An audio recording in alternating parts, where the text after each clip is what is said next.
क्या आप लोग बता सकते हैं 275 7 से कंप्लीटली डिवाइड होगा या नहीं? क्या आप लोग बता सकते हैं 572 4 से कंप्लीटली डिवाइड पूर्ण रूप से विभाजित होगी या नहीं? तो आप लोग क्या करेंगे, इसको भाग देकर चेक करेंगे इस तरह से। जैसे यहाँ पर 4 1 जा 4 1 7 4 4 4 6 4 4 जा 16 1 2 एंड 4 3 जा 12। यहाँ आप लोग देख रहे हैं ये कंप्लीटली डिवाइड हो जा रहा है, पूर्ण रूप से विभाजित हो जा रहा है, और भाग देकर देख रहे हैं तब पता चल रहा है। बट इसके कुछ रूल्स होते हैं, कुछ नियम होते हैं जिसका यूज करके हम बिना भाग देकर बता सकते हैं कि ये 7 से विभाज्य है या नहीं, ये 4 से विभाज्य है या नहीं। चलिए हम लोग देखते हैं 2 से लेकर 11 तक के नियम को, जो इसके नियम का यूज करके हम लोग बता सकते हैं कि ये विभाज्य है उस नंबर से या नहीं है। ओके, तो विद्यार्थियों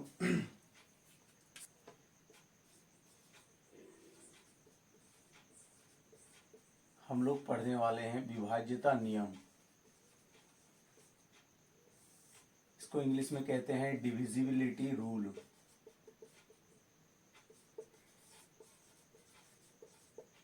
किसी भी कंपटीशन एग्जाम हो या एकेडमिक एग्जाम हो, उसके लिए बहुत ही ज़्यादा इम्पोर्टेंट है कि सबको जो है डिविजिबल या डिवाइड आना चाहिए, कम से कम 2 से लेकर 11 तक। तो उनकी विभाज्यता रूल के बारे में हम लोग आज डिस्कस करेंगे। तो सबसे पहले है 2 से विभाज्यता। 2 से विभाज्यता, कौन सा नंबर 2 से विभाज्य होता है और कौन सा नहीं होता है, बिना भाग दे के हम लोग पता कर सकते हैं और बता सकते हैं कि ये संख्या जो है वो 2 से विभाज्य हो जाएगी और पूर्ण रूप से विभाज्य हो जाएगी। तो स्टूडेंट्स, मान लीजिए आपके पास एक नंबर है 427, क्या ये 2 से विभाज्य हो जाएगी, पूर्ण रूप से विभाज्य हो जाएगी? तो हम इसके रूल के हिसाब से, इसके नियम के हिसाब से हम कह सकते हैं कि ये 2 से पूर्ण रूप से विभाज्य नहीं होगा। कैसे? 2 से विभाज्यता रूल कहता है, 2 से विभाज्य वाला नियम कहता है कि अगर किसी भी संख्या का यूनिट डिजिट यानी इकाई प्लेस, इकाई स्थान पर, अगर इकाई स्थान पर, संख्या का इकाई स्थान पर 0 रहे या कोई भी सम संख्या रहे, 0 रहे या फिर कोई भी सम संख्या रहे, जैसे 2 4 6 8, इनमें से कोई भी इस इकाई स्थान पर रहेगा, तो हम कह सकते हैं कि वो 2 से पूर्ण रूप से विभाजित हो जाएगी। जैसे उदाहरण के तौर पर हम ले सकते हैं उदाहरण के ऊपर, जैसे 254 इकाई स्थान पर कितनी है, 4 है, तो हम कह सकते हैं 254 2 से पूर्ण रूप से विभाज्य हो जाएगा। ठीक है, 2 से डिविजिबल हो जाएगी। दूसरा उदाहरण देख सकते हैं, जैसे 576, इसकी इकाई स्थान पर क्या है, 6, जो कि एक सम संख्या है, इसलिए ये 576 भी 2 से पूर्ण रूप से विभाजित हो जाएगी। आगे देखेंगे अगला नंबर यानी 3 से विभाज्यता।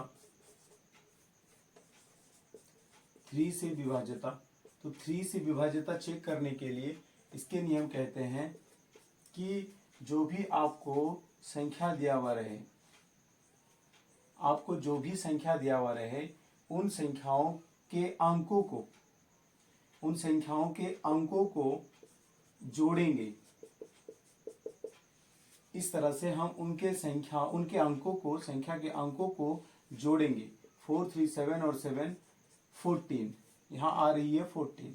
ये जो न्यू नंबर्स आएंगे उसको हम 3 से डिविजिबल करके या डिवाइड करके चेक करेंगे कि ये 3 से डिवाइड हो रहा है या नहीं, या फिर ये नंबर 3 के टेबल में आ रहा है या नहीं, वो चेक करेंगे। अगर ये नंबर आता है 3 के टेबल में या 3 से भाग हो जाता है, ऐड करने का जो नंबर आया, तो ये पूरा नंबर डिवाइड हो जाएगा। अगर ये नहीं 3 के टेबल में अगर नहीं आ रहा है या नहीं होता है, या 3 से पूर्ण रूप से विभाजित नहीं होता है ये नंबर, तो ये पूरा नंबर भी विभाजित नहीं होगी। जैसे यहाँ 14 3 से विभाजित नहीं होती है या 14 3 से डिविजिबल नहीं है, तो यहाँ पर 437 भी 3 से डिविजिबल नहीं है। ठीक है बच्चों, हम दूसरा नंबर देखते हैं 252। क्या ये 3 से डिविजिबल है? क्या ये 3 से पूर्ण रूप से विभाज्य है? तो हम देखते हैं इसके नियम के अनुसार इनके अंकों को जोड़ेंगे 2 + 5 + 2, इनको ऐड करने के बाद इनको जोड़ने के बाद आ जाएगा आपका 5 2 7 और 2 9, जो कि ये 3 से डिविजिबल हो जाएगी, यानी 3 से पूर्ण रूप से विभाज्य हो जाएगा। ये 3 के टेबल में आता है 3 से या 9, इसलिए ये पूरा नंबर जो 252 है 252, वो भी पूर्ण रूप से 3 से विभाज्य हो जाएगी, यानी 3 से पूर्ण रूप से कंप्लीटली डिविजिबल हो जाएगा। यहाँ तक समझ में आया? अब अगला नंबर पे देखते हैं कुछ 4 से विभाज्यता, यानी डिविजिबिलिटी बाय 4। 4 से विभाजित नियम कहता है कि मान लीजिए आपके पास आपको कोई एक नंबर दिया हुआ है 424। क्या ये नंबर 4 से पूर्ण रूप से विभाज्य है, कंप्लीटली डिविजिबल है 4 से?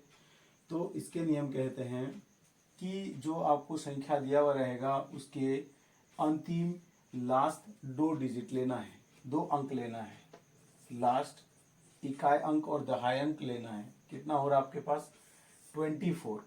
फिर उनको देखना है कि ये नंबर जो आया या 2 डिजिट जो है वो 4 के टेबल में आ रहा है या नहीं, या 4 के टेबल में है या नहीं। तो हम जानते हैं कि 24 4 के टेबल में आता है।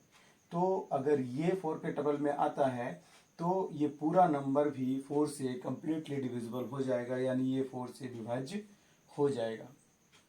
ओके, इसी तरह से अगर दूसरा एग्जांपल देखें जैसे 237, तो इसके अनुसार हम 2 डिजिट लेंगे, इकाई अंक और दहाई अंक। ये 2 डिजिट अगर लेते हैं तो ये बनता है 37, जो कि 4 के टेबल में या 4 के पहाड़ा में नहीं आता है। तो ये अगर नहीं आता है तो ये पूरा जो नंबर है 237 वो 4 से विभाज्य नहीं होगी, यानी 4 से कंप्लीटली डिविजिबल नहीं होगा। अगला नंबर देखते हैं 5 से विभाज्यता। 5 से विभाज्यता बच्चों बहुत आसान है। कोई भी नंबर आपको जब दिया रहेगा तो उसका लास्ट डिजिट आपको देखना है कि अगर लास्ट डिजिट 0 या फिर 5 रहे, 0 या फिर 5 रहे, जैसे 475 में इकाई अंक 5 है, तो आप कह सकते हैं कि ये जो नंबर है 475 वो 5 से विभाज्य हो जाएगी, 5 से विभाज्य हो जाएगा, यानी 5 से कंप्लीटली डिविजिबल हो जाएगा। अगर लास्ट में 0 रहेगा तब भी हम कह सकते हैं कि ये 5 से पूर्ण रूप से डिविजिबल हो जाएगा या 5 से पूर्ण रूप से विभाजित हो जाएगी। ओके बच्चों, यहाँ तक आप लोगों को समझ में आ गया होगा। अगला नंबर से देखते हैं, अगला नंबर 6 का देखते हैं। 6 से विभाज्यता देखते हैं। विभाज्यता कौन सा नंबर 6 से पूर्ण रूप से या कंप्लीटली डिविजिबल हो जाता है? तो मान लीजिए आपके पास कोई एक नंबर है 676। अगर पूछा जाए क्या ये 6 से पूर्ण रूप से विभाजित होगी या 6 से डिविजिबल होगा पूर्ण रूप से कंप्लीटली, तो आप क्या करेंगे? जैसे ये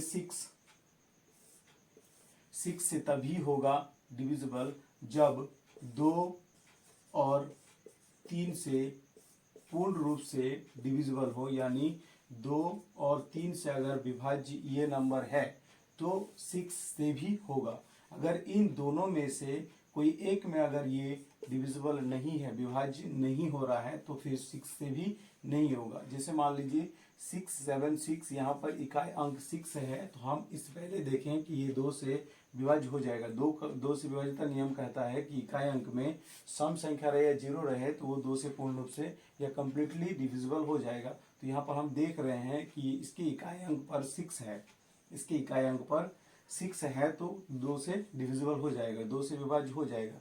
और 3 का नियम क्या कहता है कि इनके अंकों को जोड़ेंगे।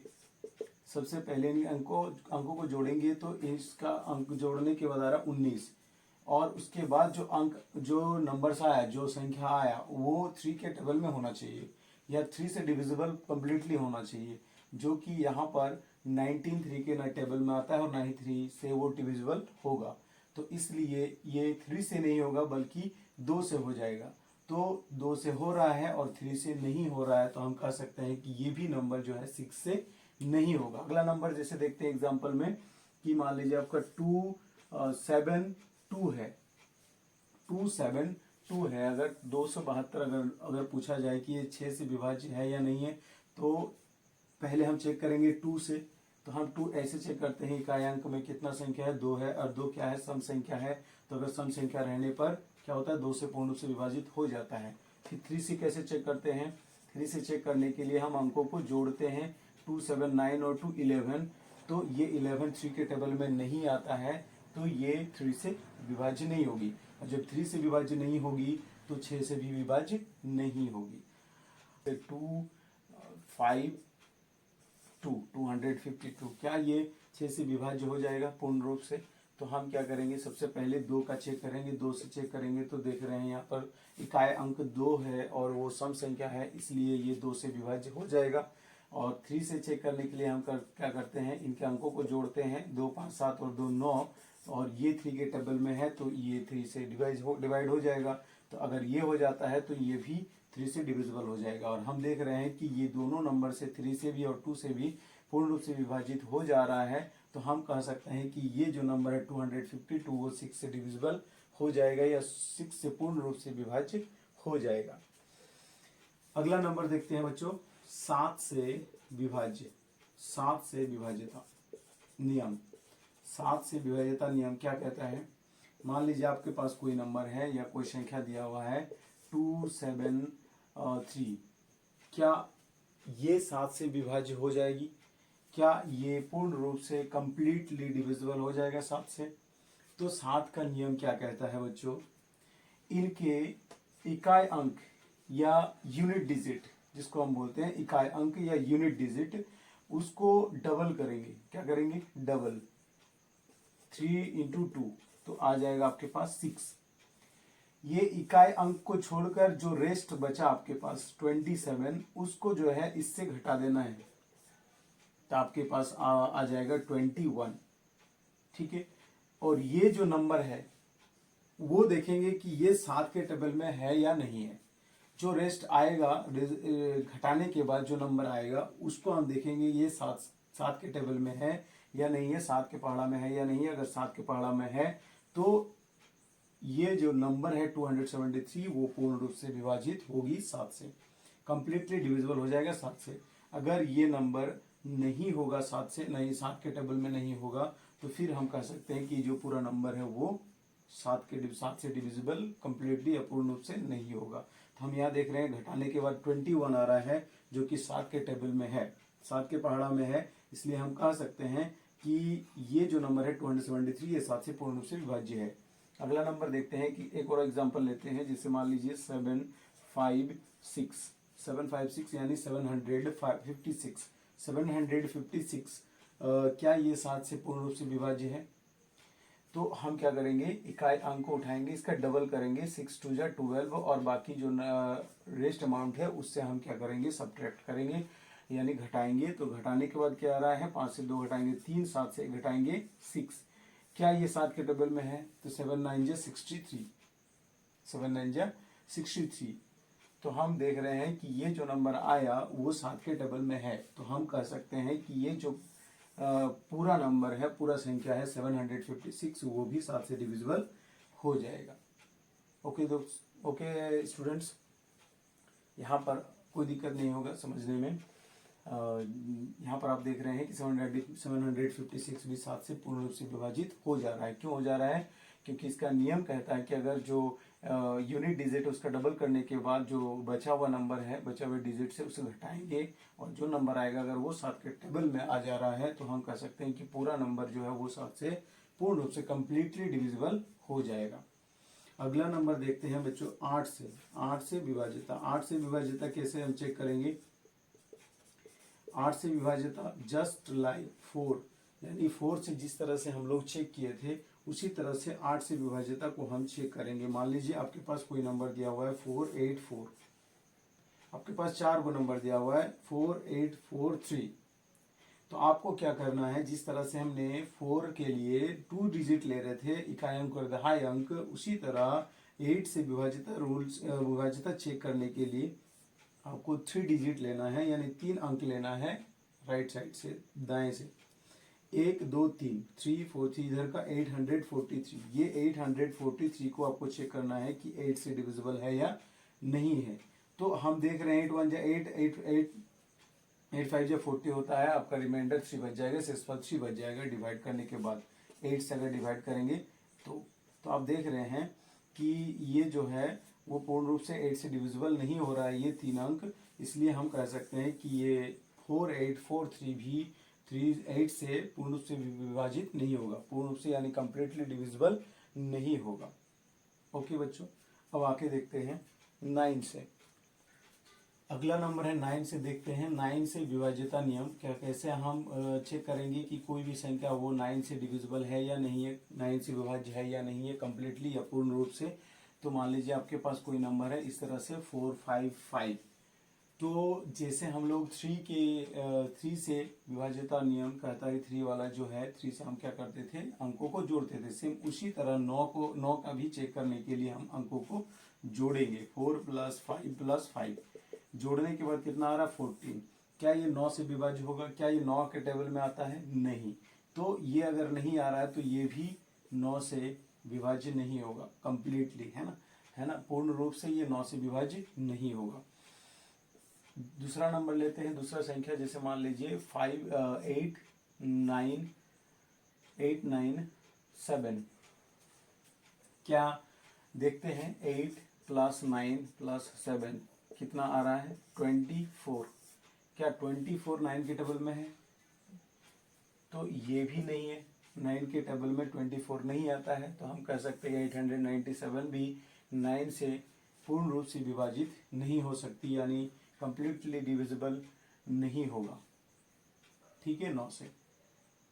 दूसरा नंबर देखते हैं 4 7 7। क्या करेंगे 9 से चेक करने के लिए इनके अंकों को जोड़ना है। कितना आ रहा है 18। क्या ये 9 के टेबल में आता है? तो बिल्कुल आता है, 9 2 18। तो अगर ये आ रहा है दैट मीन्स ये भी पूर्ण रूप से विभाजित हो जाएगा 9 से, यानी 477 जो है वो 9 से कंप्लीटली डिविजिबल हो जाएगा, पूर्ण रूप से विभाजित हो जाएगा। अगला नंबर देखते हैं 10 से विभाजिता। 10 से विभाजिता नियम क्या कहता है, अगर कोई भी संख्या दिया रहे और पूछा जाए कि ये 10 से विभाज्य होगा कि नहीं होगा, तो आपको सिर्फ देखना है यूनिट डिजिट में क्या है। अगर यूनिट डिजिट में 0 रहे, ओनली 0 रहे, तो हम कह सकते हैं, शून्य रहे तो हम कह सकते हैं कि ये 10 से विभाज्य हो जाएगा, यानी 10 से पूर्ण रूप से विभाज्य हो जाएगा, कंप्लीटली डिविजिबल हो जाएगा। अगर 0 के अलावा कोई भी संख्या रहे, 1 से लेकर 9 तक कोई भी संख्या रहेगा 0 को छोड़कर, तो हम कह सकते हैं कि ये वाला जो है, जिसे मान लीजिए 1 4 7 5 2 है, तो यहाँ पर 2 है, 0 नहीं है, तो हम कह सकते हैं ये 10 से विभाज्य नहीं होगा, 10 से कंप्लीटली डिविजिबल नहीं होगा। अगला बच्चों 11 से विभाज्यता देखते हैं। 11 से विभाज्यता नियम क्या कहता है, मान लीजिए आपके पास कोई एक नंबर है 4825। ओके बच्चों, तो 11 से विभाज्यता चेक करने के लिए हम क्या करेंगे, इसके विषम स्थान उठाएंगे और सम स्थान वाला संख्या उठाएंगे, अंक उठाएंगे। विषम स्थान वाला अंक है 8 + 5, उनको ऐड करेंगे। ऐड करने के बाद कितना आ रहा है बच्चों 13 आ रहा है। फिर सम स्थान वाले अंक को उठाएंगे, 4 और 2 इनको ऐड करेंगे, 4 और 2 कितना आ रहा है बच्चों 6। फिर इन दोनों को घटाएंगे, 13 से 6 घटाएंगे तो आएगा 7। ये जो नंबर है घटाने के बाद जो नंबर आएगा वो या तो 0 होना चाहिए या तो 11 के टेबल में आना चाहिए, 11 के टेबल में आना चाहिए। ठीक है बच्चों, अगर ये 0 और ये जो नंबर घटाने के बाद आएगा, अगर 0 और 11 के टेबल में आता है, तो ये जो नंबर है पूर्ण रूप से वो 11 से विभाजित हो जाएगा। अच्छा, और एक बार देख लेते हैं बच्चों इसको दूसरे एग्जाम्पल से लेकर। जैसे मान लीजिए 4 2